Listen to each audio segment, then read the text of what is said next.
부족한 정원리 강단에 세워주신 우리 하나님과 목사님께 감사의 말씀을 드립니다.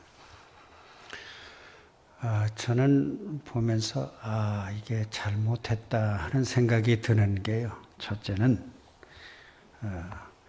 똑같은 본문으로 똑같은 설교 내용을 3번씩 해야 된다는 게 참 힘드네요. 목사님 참 존경스럽습니다. 다리가 지금 후들후들거리는데요. 저는 학교에서 가르쳐도 똑같은 거를 하루에 하지는 않거든요. 계속 이렇게 해나가니까 할 수는 있는데 똑같은 말씀을. 또 하나는 우리 남선교회 주일인데 여자 이야기를 해서 죄송합니다. 룻 이야기가 이제 하나님께 복받은 여성 이야기인데 죄송하고요. 또 하나는 여러분 보니까 다 행복해 보이고 기뻐하고 감사하는 것처럼 보이는데 또 행복 얘기를 하려고 하니까 참 죄송합니다. 여러분의 표정을 보니까요, 참 다른 본문을 정할 걸 이제 그런 생각이 참 많이 들었어요. 그래서 그래도 이제 이 본문을 말씀을 드렸기 때문에 어차피 룻기 이제 전반적인 얘기를 여러분들에게 하려고 합니다.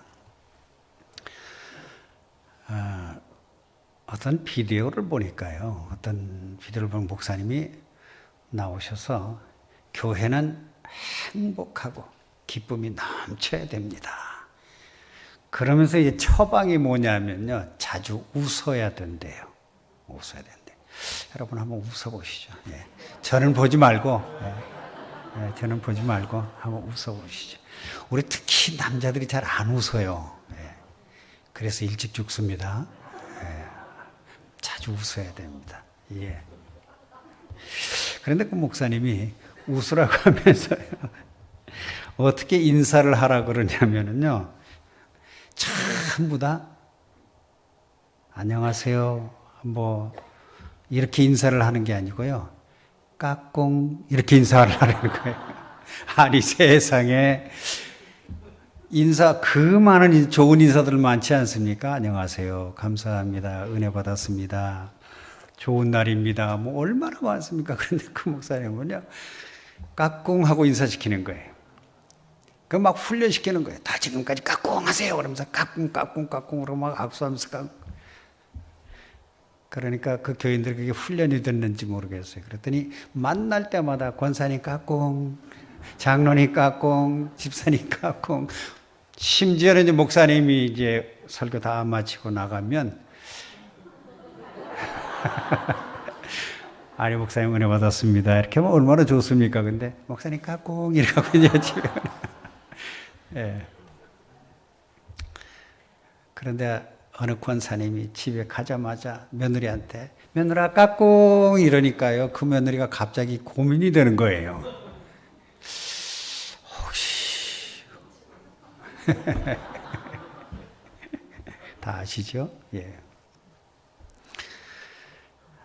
이처럼 우리 교회는 행복하고 기쁘고 감사하고 이런 곳이 바로 교회입니다. 왜요? 뭐 세상에 좋은 일이 생겨서요? 아니잖아요. 그저 하나님이 계시니 그저 기쁘고 감사한 것 뿐입니다. 그게 행복이죠. 뭐 별게 다 행복이 있겠습니까? 오늘 룻기를 가만히 보면요, 행복 별거 아니라는 거예요. 그렇게 뭐 거창한 데서 행복이 오는 것이 아니다, 이렇게 얘기를 하고 있어요.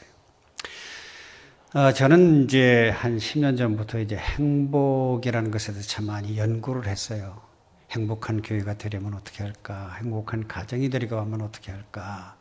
행복한 개인이 되기 위해서는 어떻게 하면 좋을까 하는 연구를 참 많이 했는데, 그러다가 제가 발견한 세속 일반 학문이죠. 일반 대학에서 가르치는 그런 학문, 행복심리학 혹은 긍정심리학이라는 분야를 만나게 돼서, 그래서 그 분야의 책을 많이 갖다가 읽고 또 연구도 하고 또 강의도 하고 또 가끔은 설교도 하고 그렇게 했었습니다. 자, 그런데 마틴 셀리그만이라고 하는 이 행복학을 거의 어떻게 보면 시작한 사람이라고 볼 수 있죠. 그분이 5가지 얘기를 했어요. 그것을 페르마, P-E-R-M-A, 페르마, 꼭 수학자 같죠? 예. 그런데 어쨌든 이 5가지 원리를 잘 실천하면 행복해진다. 행복의 조건이라는 게 이 5가지가 있다는 거예요. 자, 그런데 그 중에 첫 번째가 뭐냐면요. P, Positive Emotions라는 거예요. 그러니까 긍정적 정서, 긍정적 감정, 긍정적 사고 이런 것을 가지면 사람이 더 행복해진다라고 하는 거죠. 사실 뭐 그렇지 않겠습니까? 아무리 힘들어도 까짓거 이 또한 지나갈 거야 라고 얘기한다고 하면 사실 행복하게 됩니다. 사실 행복이라는 게 뭘 행동을 거창하게 하고 이런 게 아니잖아요. 생각을 딱 하나 바꾸면 행복해집니다.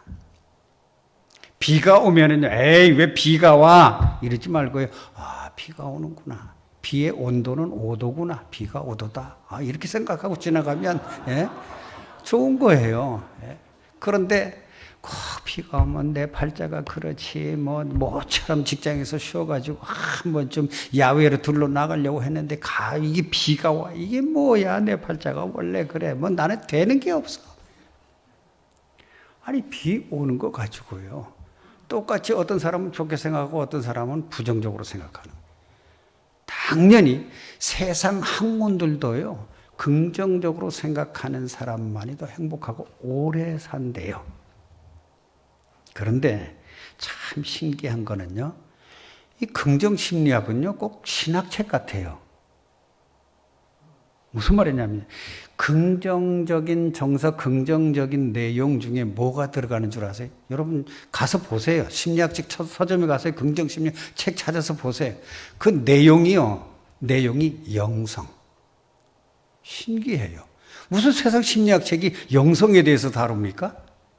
영성. 기도. 심리학 책이 기도를 다뤄요. 그리고 고난. 그리고 용서. 화해. 그리고 감사. 이거 누가 제일 잘하는 거예요? 바로 우리가 제일 잘하는 겁니다. 그러니까 세상 학문도요. 우리가 지금 하는 것만 열심히 잘하면 행복해진다는 거예요. 그 책에 보면은요. 기도하면 행복해진대요. 기도하면 병이 빨리 낫는데요. 주일날 골프 치러 가는 것보다는 주일날 교회 오는 것이 훨씬 더 건강하대요. 제 얘기 아닙니다. 그 다 심리학 책에 있는 이야기예요. 왜 제가 제 얘기 아닙니다 그런 줄 아세요? 목사가 이런 얘기하면 잘 안 믿어요. 책에 있는 이야기입니다 그러면 잘 믿어요. 그래서 제가 책에 있는 이야기라고 실제로 있습니다. 그런데 그 중에 감사라는 게 있는데요. 감사를 많이 하면 할수록 사람이 육체적으로도 건강해지고 당연히 행복해진다는 거예요. 두 부부가 있습니다. 감사합니다. 고맙습니다. 당연히 행복해지겠죠. 사람과 사람 사이에 감사합니다. 고마워요. 애들한테도요. 야! 이러지 말고요. 고맙다. 감사해. 잘했어. 이렇게 해주면 훨씬 더 아이들의 행복도가 높아진다는 거예요. 이 전부 교회가 잘하고 있는 일들이에요. 그러니까 무슨 말입니까? 교회 와서 하나님 잘 섬기면 당연히 행복해진다는 걸 세상 학문이 통계와 실험을 통해서 증명해 주는 거예요. 저는 이것을 보면서 깜짝 놀랐어요. 이야, 이제는 세상 학문이 실험을 통해서 기독교적인 가치관, 기독교적인 신념, 기독교적인 덕목을 저렇게 증명해 행복, 쉽게 말하면 하나님 잘 믿으면 행복해진다. 이런 얘기를 하는구나.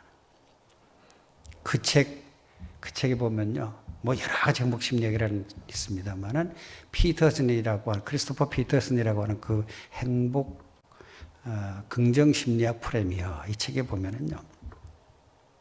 제가 이 얘기는 꼭 하고 싶어요. 누가 공부 잘하는 줄 아십니까? 교회 다니는 아이들이 더 훨씬 공부 잘한대요.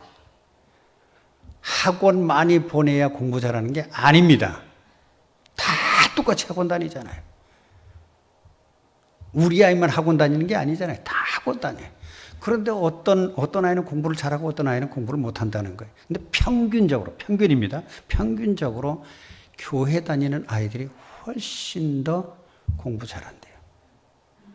그런데 우리 어떻습니까? 주일날 학원 보내잖아요. 야, 학원 가라. 불행의 시작이에요. 절대 행복하지 않습니다. 행복하지 않으면 공부가 안 되는 건 당연한 일이에요. 엄마가 막 공부해! 최근에 무슨 드라마 있죠? 일타 강사 무슨, 예? 수학 일타 강사인가요? 일타 스캔들인지 무슨, 그거 보니까요. 억지로 시킨다고 되는 게 아니에요. 당연하잖아요. 여러분도 억지로 시키면 안 하잖아요. 그런데 교회 와서 열심히 주일날 은혜 받고 그렇게 하고서는 또 한 주간 자기 스스로 그 주일날 받은 은혜를 가지고 한 주간 살아가는 거예요. 그러면 그 아이는 평균적으로 공부를 잘하게 되어 있고요. 건강하게 되어 있고요. 알코올 중독될 확률도 훨씬 적고요. 마약 중독자도 될 확률이 훨씬 적고요. 그 다음에 성적인 문제를 일으킬 확률도 훨씬 적다는 얘기가 거기 적혀 있어요. 그 책에 몇 페이지인지는 잘 몰라요. 거기 적혀 있어요. 그러니까 제가 하고 싶은 얘기는요. 행복이라는 건 딴 데 있는 게 아니라는 거예요. 뭔가 잘하고 싶다고요? 거기서부터 오는 게 아니에요. 학원으로부터 오는 게 아니에요. 하나님 잘 섬기는 데서 행복이라는 게 온다는 거예요. 그런데 그게 감사 얘기를 했습니다만은 성경에서 보면은 무슨 감사하라 이렇게 됐죠? 항상 기뻐하라. 범사에 감사하라. 범사에 감사. 저는요, 범사를 뭐 여러 가지로 해석하고 싶지만은요, 말 그대로 모든 일이, 모든 일. 안 될 때도 감사하라. 이건 많이 들으셨죠? 그럼에도 불구하고의 감사. 그 다음에 잘 될 때에도 감사. 그러니까 감사. 여러분 많이 들으셨잖아요. 그런데 제가 여러분들에게 말씀드리고 싶은 것은요, 아무것도 일어나지 않아도 평범한 하루하루의 삶이라도 감사하라는 거예요. 오늘 성경 말씀에 보면은요, 이 룻이나 나오미가 무슨 행복해지기 위해서 대단한 일을 하지 않습니다. 심지어는요, 하나님 행복하게 해주세요 하고 기도하는 장면도 없어요. 하나님께서 또 이래라 저래라 하는 명령조차도 없어요. 직접적으로 하시는 말씀이 없어요. 그저 나오미하고 룻하고요, 그냥 살아가는 거예요. 하루하루 살아가는 거예요. 근데 평범하게 살아가는 것이 얼마나 우리는 감사한 일인지 몰라요. 여러분, 교통사고 콱 났다가, 이건 특별한 일이죠. 교통사고 콱 났다가 살아나면 여러분 하나님 앞에 감사하죠. 하나님 감사합니다. 하나님 감사합니다. 그리고 감사헌금하고요. 목사님 제가 간증할게요. 오늘 교통사고 크게 났는데 차는 다 부서지지만 저는 이렇게 멀쩡하게 교회 나왔어요. 하나님 감사합니다. 뭐가 더 감사할까요? 교통사고 나지 않은 게 더 감사하죠. 한번 물어볼게요. 하나님 아버지, 제가 교통사고 나지 않아서 감사합니다 하고 감사헌금 하신 분 있으세요? 없으시죠? 이게 더 훨씬 감사한 일인데요. 아무것도 일어나지 않는 것, 일상의 삶이 그대로 진행되고 있다는 이게 더 훨씬 감사한 일인데 우리는 그 감사는 잘 몰라요. 행복의 조건이라는 게 별거 아니잖아요. 아무것도 일어나지 않은 평범한 그러한 일들에 하나님 앞에 감사해. 이게 진정한 행복이거든요. 여러분, 왜 꼭 암에 걸렸던 나야 감사하십니까? 당연하지요. 암에 걸렸던 나면 감사해야 되죠. 감사금도 많이 해야 되죠. 생명을 담보로 말이죠. 하나님께서 다시 살려주셨으니까 감사해야 되죠.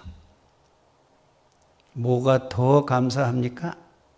암에 안 걸린 게 더 감사하지요. 그렇지 않나요? 여러분에게 한번 물어보겠습니다. 하나님, 저 암에 안 걸리게 해주셔서 감사합니다고 감사한금 해보신 분 없으시죠? 예.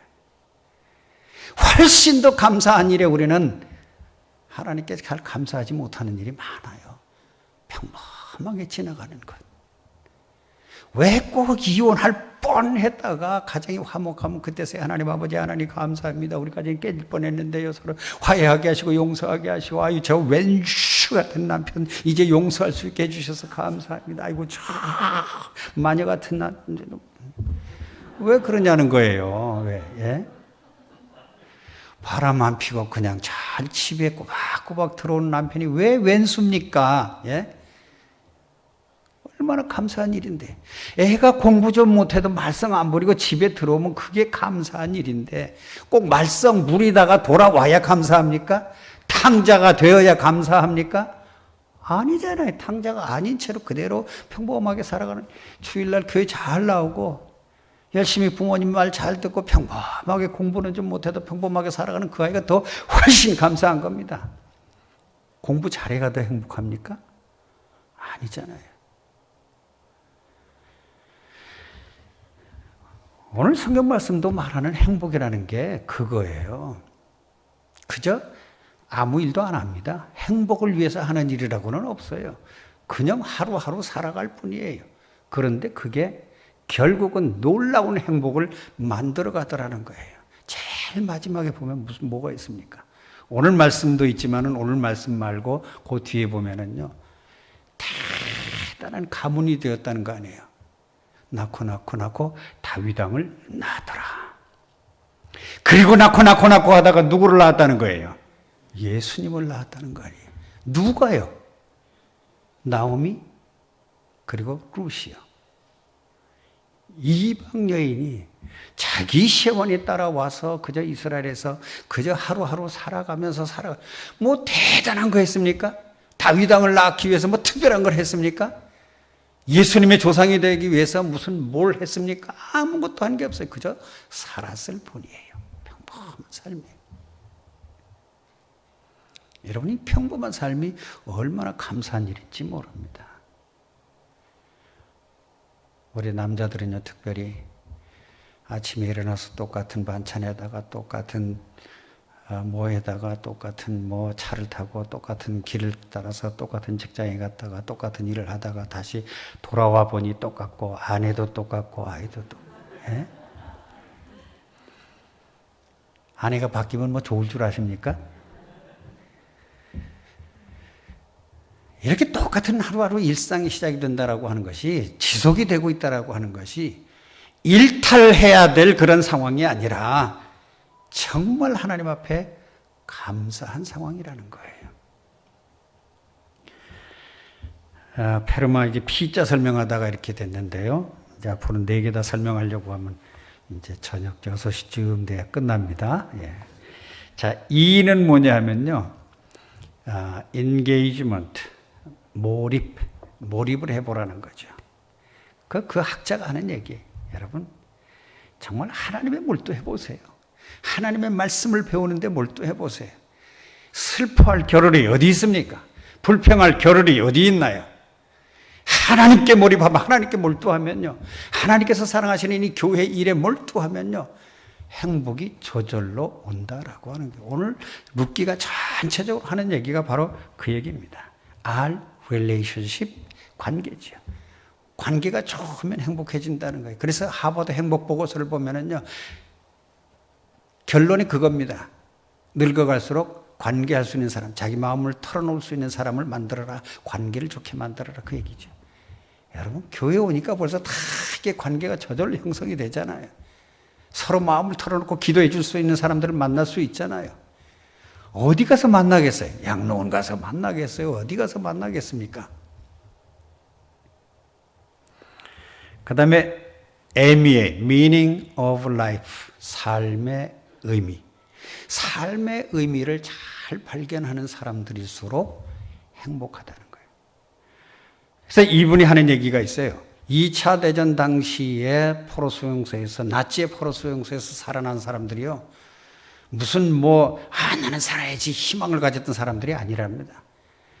자기의 삶이 의미가 있다고 생각하고 하루의 삶을 참 거룩하게 시작하고 하루의 삶을 의미 있게 시작하는 거예요. 그냥 내가 잡혔으니까 아무렇게나 사는 것이 아니라 아침에 일어나서 유리 조각으로 면도도 하고 말이죠. 나는 내 존재는 의미 있는 존재야. 내 삶은 의미가 있어. 이렇게 늘 고백하면서 견딘 사람들이 결국은 살아남았다는 거예요. 포로 수용소에서 가스실에서 들어가서 죽은 사람보다는 그렇지 않고 절망해서 죽은 사람들이 더 많다는 거 아니에요. 그런데 그 심리학 책의 제일 끝을 보면은요, 진정한 삶의 의미는 어디서 오느냐? 위에서 온대요. 위로부터 온대요. 위라는 거 어디겠습니까? 하나님이잖아요. 세상의 심리학자가 그 책의 말미에 인생의 참된 의미는 위로부터 온다, 하나님으로부터 온다, 초월적인 은혜가 있어야 이 삶의 의미가 생긴다는 거예요. 여러분, 이미 여러분들은 경험하고 있는 거예요. 참 내가 여기 와 있다는 것, 내가 하나님의 자녀로 부름받았다는 것, 내가 정말 이 교회에 와서 그리스도인이 되었다라고 하는 것, 내가 하나님을 믿게 되었다라고 하는 것, 얼마나 감사하고 행복한 일인지 모릅니다. 근데 우리 그걸 잘 몰라요. 오래돼서 타성에 젖어 있습니다. 다시 한번 나는 정말 행복한 사람이구나 여러분 생각을 바꾸어서 한번 고백해 보시면 좋겠습니다. 그 다음에 A는 accomplishment에서 뭔가 이룩해내면, 성취해내면 삶이 행복해질 수 있다, 이렇게 얘기를 하죠. 자, 근데 오늘 성경 말씀을 쭉 보면은요, 결국에 가면 행복한 얘기예요. 좀 세상적인 책에다 비유하면 마치 신데렐라 같은 이야기예요. 죽도록 고생하다가 이 룻이 보아스를 만나서 멋지고 유력한 남자를 만나서 행복하게 살았더라, 그 얘기잖아요. 자, 그런데 이 얘기의 제일 앞부분 보면은요, 무슨 얘기가 나옵니까? 죽도록 고생한 얘기 나옵니다. 죽도록 힘든 얘기가 나옵니다. 정말 이거 경험하지 말았으면 하는 그런 얘기가 나옵니다. 무슨 얘기입니까? 나오미의 남편인 아비멜렉이 나오미와 함께 이방 땅으로 이민을 가죠. 자기네 땅에서 더 이상 먹을 게 없어요. 힘들어요. 가난해졌어요. 그러니까 이 가난을 좀 피해보자, 흉년을 피해보자 그러고선 이방 땅으로 이민을 간 겁니다. 그럼 거기서 잘 살아야 되잖아요. 근데 그렇지 않아요. 거기서 자기 남편이 죽고 말았어요. 참 이런 황당한 일이 어디 있습니까? 잘 살아보려고, 좀 더 행복해지려고 왔는데 그게 아니고요, 더 불행해지는 거예요. 게다가 아들 둘이 다 죽었어요. 도대체 이런 황당하고 당황스럽고 황망스럽고 이런 일이 도대체 어디 있습니까? 아들 둘까지도 죽은 거예요. 그래서 이 나오미는 결심을 하고 룻과 함께 고향 땅으로 돌아옵니다. 그러니까 고향 땅으로 돌아오니까요, 소동이 일어났다 그랬어요. 소동이 일어났다는 말은요, 이 주석을 보면은 놀렸다, 댓글 달았다, 요즘에 비판글을 달았다, 이런 얘기들이에요. 그러니까 수군수군 됐다는 거예요. 제가 혼자 잘 살려고 이방 땅으로 이민을 가더니 거기 가서 잘 살지, 어찌 돌아와가지고 말이야 저렇게 비참한 모습으로 다시 돌아왔나, 참 불쌍해 이렇게 얘기하는 게 수군거리는 장면이 나. 그러니까 고향에 와서도 고향 사람들도 자기를 맞이해 주지 않는 거예요. 그러니까 관계도 깨졌죠. 재산적인 이런 것도 깨졌죠. 아이들도 가정도 그냥 풍비박산이 났죠. 행복할 일이라고는 하나도 없는 일들이 처음에 시작이 되는 거예요. 저는 참 궁금했어요. 도대체 왜 행복한 결말로 끝나는 이 이야기가 처음에 고난으로 시작을 하는가? 왜 당연한 얘기 아니겠습니까? 어떤 고난이 와도 이 고난을 넘어서면 행복이 온다는 거예요. 이 고난을 비켜가지 않고, 이 어려움을 비키지 않고, 이 어려움을 피하지 않고 이것을 하나님의 능력으로 잘 이기고 넘길 때에 하나님께서 그에게 행복을 주신다. 믿음의 가문, 위대한 은혜의 가문을 만들어 주신다라고 하는 그 얘기죠. 사랑하는 여러분 혹시 힘드신 분들이 있나요? 정말 혹시 죽고 싶은 분이 그런 분들이 있나요? 사업이 실패해가지고요? 혹은 자녀 문제 때문에요? 혹은 인간관계 때문에요? 아마 힘든 분들이 있을 거예요.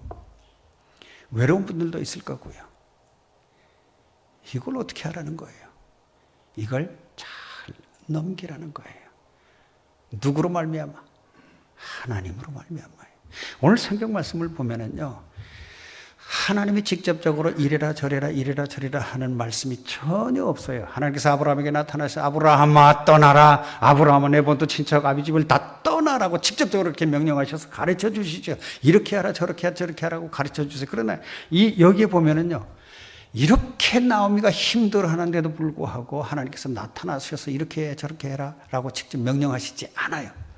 오로지 보면 나오미가 아동바동, 룻이 아동바동 그저 살아가는 그 장면만 있어요. 둘이 계획하고 둘이 작전을 짜고 둘이 노력하고 힘써 고생하면서 모든 것을 극복해 나가는 그런 것을 보죠. 그래서 이 본문을 보고 있으면 왜 이렇게 어려움에도 불구하고 하나님께서 도와주시지 아니하는가라고 하는 생각을 할 수밖에 없는 장면들이 이 성경에 많이 나옵니다. 우리도 그렇게 느낄 때가 참 많지요. 나는 이렇게 어려움을 겪는데 이렇게 참 고통스러운데 내 마음이 이렇게 힘든데 하나님께서 나를 도와주시지 않는 것 같은, 평상시에는 나를 이렇게 푸른 초장으로 잘 인도하시는 것 같은, 왜 막상 어려움을 겪으니까 하나님께서 잠잠하시고 침묵하시는가 하는 그런 느낌을 가질 때가 참 많습니다. 저도 그렇습니다. 왜 평상시에는 그렇게 기도 응답도 잘하고 평상시에는 그렇게 나를 잘 인도하는 것처럼 보이던 그 하나님께서 막상 어려울 때는 침묵하고 계시냐는 거예요. 왜 아무 도움도 없느냐는 거예요. 그렇게 울고불고 기도해도 왜 하나님께서 응답하지 않는 것처럼 보이느냐는 거예요. 그러나 우리가 이 말씀 속 깨달을 수 있는 게 뭡니까? 전혀 하나님은 역사하시지 않는 분이 아니라, 잠잠하시는 분이 아니라, 우리 인간들이 알지 못하게 하나님께서는 알지 못하는 순간에도 역사하고 계신다는 거예요. 우리가 그것을 알지 못할 뿐이에요. 느끼지 못할 뿐이에요. 결국 하나님께서 만드셨잖아요. 다윗의 가문을 만드셨잖아요. 누구를 통해서요? 룻을 통해서요. 이방 여인을 통해서 다윗의 가문을 만들었어요. 구원의 놀라운 역사가 이루어질 수 있는 예수 그리스도의 가문을 만들어 주셨잖아요. 근데 여기에 상당히 자주 나오는 단어가 있습니다. 기업 물을 자. 오늘 본문에도 나옵니다만 기업 물을 자. 전 성경에 기업 물을 자라고 하는 이 히브리 말로 고엘이라는 단어가 거의 대부분 이 짧은 룻기에 다 나옵니다. 다른 성경이 그렇게 많지 않아요. 기업 물을 자. 여기서 이 성경에서 기업 물을 자라고 하는 것은 누구를 지칭하느냐 하면 보아스를 지칭합니다. 이 보아스가 기업 물을 자라고 하는 말은 모든 것을 떠안아서 책임져야 될 사람, 경제적으로도 책임을 져야 되고, 남편이 이제 죽었으니까 룻도 책임져야 되고, 옛날에는 형사치수제도가 있었지 않습니까? 형이 죽으면 그 형수를 동생이 대신 아내로 맞이해 살았던 그런 제도들이, 여기도 이제 그런 제도가 나오는 거예요. 그러니까 형수도 책임을 져야 되고, 그 모든 가정을 다 경제적으로도 어려움이 없도록, 모든 문제가 발생하지 않도록 만들어줘야 될 책임이 있는 자를 여기 성경에서는 기업 물을 자라고 얘기를 해요. 근데 기업 물을 자라고 하는 말이 굉장히 많이 나와요. 저는 보면서 이 본문에서는 보아스를 향하여서 기업 물을 자라고 얘기를 했지만, 그러나 이 모든 성경의 이면에 정말 보이지 않게 우연처럼 보이지만은 이 이면에 하나님께서 놀랍게 역사하셨구나, 하나님께서 고엘이 되어 주셨구나 라고 하는 생각을 참 많이 해봅니다. 사랑하는 여러분, 행복하고 싶으세요? 하나님밖에 없습니다. 여러분, 고난을 잘 넘어가고 싶습니까? 하나님밖에 없습니다.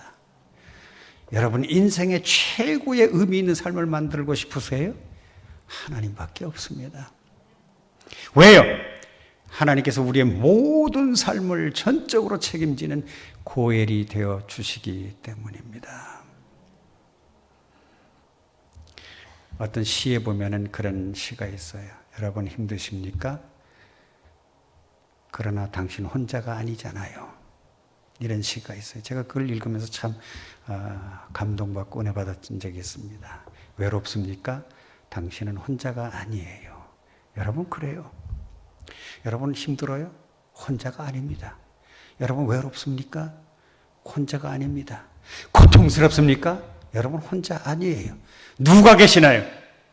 여러분들의 고엘이 되어주시는 여호와 하나님이 계십니다. 그 하나님께서 여러분들을 은혜의 가문으로 만들어주시고 그 하나님이 여러분들을 책임져 주시고 그 하나님이 여러분들의 삶을 의미 있게 만들어 주시고 여러분들의 삶을 행복하게 만들어 주시는 줄 믿습니다. 기도하겠습니다. 하나님 아버지, 매 순간 매 순간 우리의 삶을 책임져 주셔서 감사합니다. 어떤 세상의 다른 조건이 아니라 늘 우리 하나님으로 행복하는 저희들 될 수 있도록 인도하여 주시옵소서. 예수님의 이름으로 기도하옵나이다. 아멘.